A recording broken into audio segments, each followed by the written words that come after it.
इस नई वीडियो में। दोस्तों आज हम मैस्लो सिद्धांत टॉपिक को लेकर के आपके समक्ष उपस्थित हुए हैं। तो फ्रेंड्स बिना देरी के इस इम्पोर्टेंट टॉपिक को शुरू करते हैं। चलिए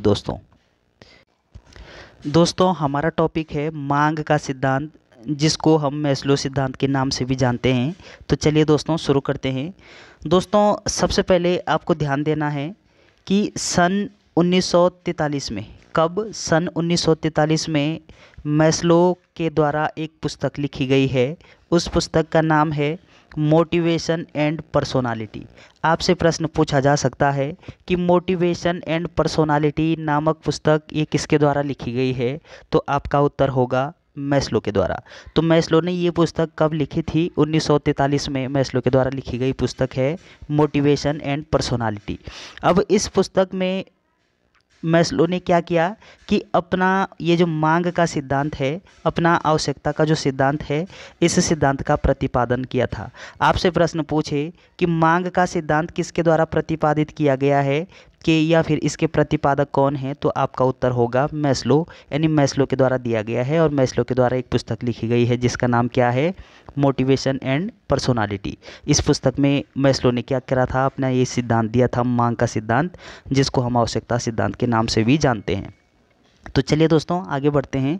दोस्तों जब हम मैस्लो के संदर्भ में बात करते हैं तो मैस्लो का जो जन्म है, मैस्लो का जन्म कब होता है? 1908 में। 1908 में मैस्लो का जन्म होता है। और जब हम मृत्यु के संदर्भ में बात करते हैं तो 1970 में मैस्लो की मृत्यु होती है। मैस्लो का जन्म 1908 में अमेरिका में होता है और 1970 में इनकी मृत्यु होती है। आपसे प्रश्न पूछा जा सकता है कि मैस्लो किस देश के मनोवैज्ञानिक हैं, तो आपका उत्तर होगा अमेरिका के मनोवैज्ञानिक है। और मैस्लो के द्वारा कौन सा सिद्धांत दिया गया है? आपका उत्तर होगा मांग का सिद्धांत। तो दोस्तों अब हम मैस्लो सिद्धांत के जो मैस्लो का जो सिद्धांत है या फिर मैस्लो के द्वारा जो सिद्धांत प्रतिपादित किया गया है उसको हम अन्य किस किस नाम से जानते हैं, ये जानना हमारे लिए अति आवश्यक है।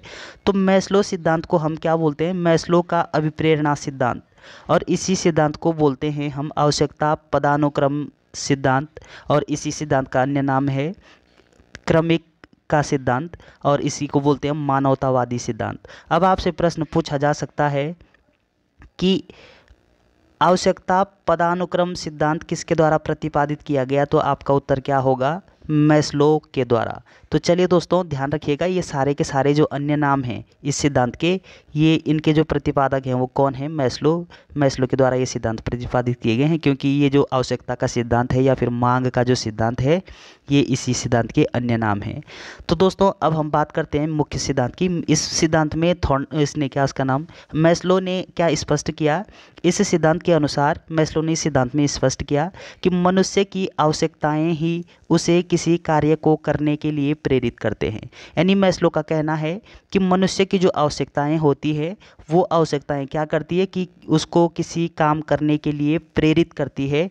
तो ये बात इंपॉर्टेंट कही थी मैस्लो के द्वारा।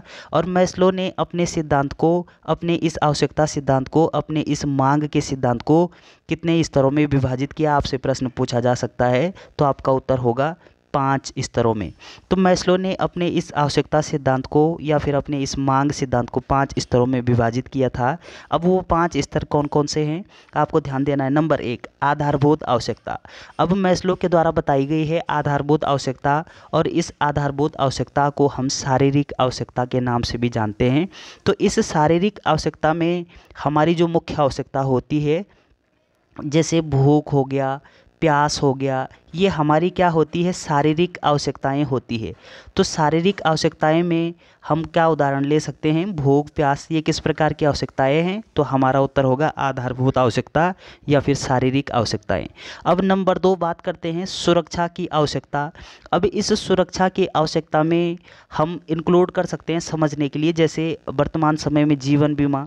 अब जीवन बीमा, लाइफ इंश्योरेंस कहते हैं जिसको। तो ये जो जीवन बीमा है, जीवन जो बीमा है, इस जीवन बीमा को हम क्या कर सकते हैं? अपनी लाइफ को सुरक्षित रख सकते हैं। तो ठीक इसी प्रकार से मैस्लो के द्वारा जो है सुरक्षा की आवश्यकता का उल्लेख किया गया है। और मैस्लो के द्वारा अगली आवश्यकता बताई गई है सामाजिक आवश्यकता। अब इस सामाजिक आवश्यकता में क्या होता है? जैसे हम हम सभी अपेक्षाएं करते हैं प्रेम की या फिर स्नेह की। जो अपने से जो छोटे बच्चे होते हैं, से जो छोटे बालक होते हैं, अपने से छोटे लोगों के साथ हम स्नेहपूर्ण व्यवहार करना चाहिए हमको, और अपने से बड़ों से को जो है उनसे प्रेम करना चाहिए। तो दोस्तों ये सारी ये जो उदाहरण है प्रेम स्नेह, ये किस में इंक्लूड होगा? हमारा सामाजिक आवश्यकता। और हमारी जो अगली आवश्यकता है सम्मान या फिर आदर। तो इस प्रकार की जो आवश्यकता होती है, इस आवश्यकता में हम क्या चाहते हैं? आत्मसम्मान चाहते हैं कि सभी लोग हमारा सम्मान करें, और हम अपनी पहचान चाहते हैं इसमें। तो इसमें क्या करते हैं? हम अपनी पहचान को बनाने के लिए काम करते हैं, और हम क्या चाहते हैं? आत्मसम्मान चाहते हैं कि सभी लोग हमारा क्या करें? सम्मान करें, जिसको हम क्या बोलेंगे? आत्मसम्मान। तो ये चेष्टा सभी व्यक्तियों की होती है। और हमारी जो अंतिम आवश्यकता बताई गई है इसके द्वारा, मैस्लो के द्वारा, वो क्या है? आत्मसिद्धि की आवश्यकता। अब इस आत्मसिद्धि की आवश्यकता में उन्होंने एक उदाहरण लिख दिया था, जिसको हम कह सकते हैं कि अनुभूति पर बल दिया था उन्होंने, अनुभूति पर बल। तो दोस्तों मैस्लो के द्वारा अपने सिद्धांत को 5 स्तरों में विभाजित किया गया है। कौन कौन सी बताई थी उन्होंने? आधारभूत आवश्यकता, नंबर 2 सुरक्षा, नंबर 3 सामाजिक आवश्यकता, नंबर 4 सम्मान, नंबर 5 आत्मसिद्धि कारण। तो आपसे प्रश्न पूछा जा सकता है कि इसका जो क्रम है, आपको क्रम भी प्रश्न पूछा जा सकता है परीक्षाओं में, तो ये क्रम आप ध्यान रखिएगा। ये जो क्रम है यो उन्होंने बताया था कि ये क्या होता है कि एक पिरामिड के रूप में रखा था उन्होंने, कि एक के ऊपर एक होती है। तो इस प्रकार से ये जो पिरामिड दिख रहा है आपको, तो सबसे पहले हमारी नीचे आएगी हमारी आधारभूत आवश्यकता, फिर उसके बाद इधर नंबर 2 पे सामाजिक सुरक्षा की आवश्यकता, नंबर 3 पे सामाजिक आवश्यकता, नंबर 4 पे सम्मान, नंबर 5 पे आत्मसिद्धि आवश्यकता। तो दोस्तों अब इसके अतिरिक्त मैस्लो क्या कह रहे हैं कि मैस्लो के इस सिद्धांत में मैस्लो ने अपने विचारों का क्या किया था? प्रतिपादन किया था, जिसको हम क्या बोलते हैं? मैस्लो सिद्धांत के नाम से जानते हैं, या फिर मैस्लो नीड थ्योरी के नाम से भी जानते हैं। तो जब हम मैस्लो के जन्म के संदर्भ में बात करते हैं तो 1908 में मैस्लो का जन्म होता है अमेरिका में, और 1970 में मैस्लो की मृत्यु होती है। तो दोस्तों ये तो इनका जीवन परिचय है। अब मैस्लो के द्वारा मांग का सिद्धांत दिया गया है, जिसको हम क्या बोलते हैं? आवश्यकता पदानुक्रम सिद्धांत। अब आपको ध्यान देना है कि इस सिद्धांत को हम आवश्यकता पदानुक्रम सिद्धांत क्यों कहते हैं, ये जानना हमारे लिए ज़रूरी है।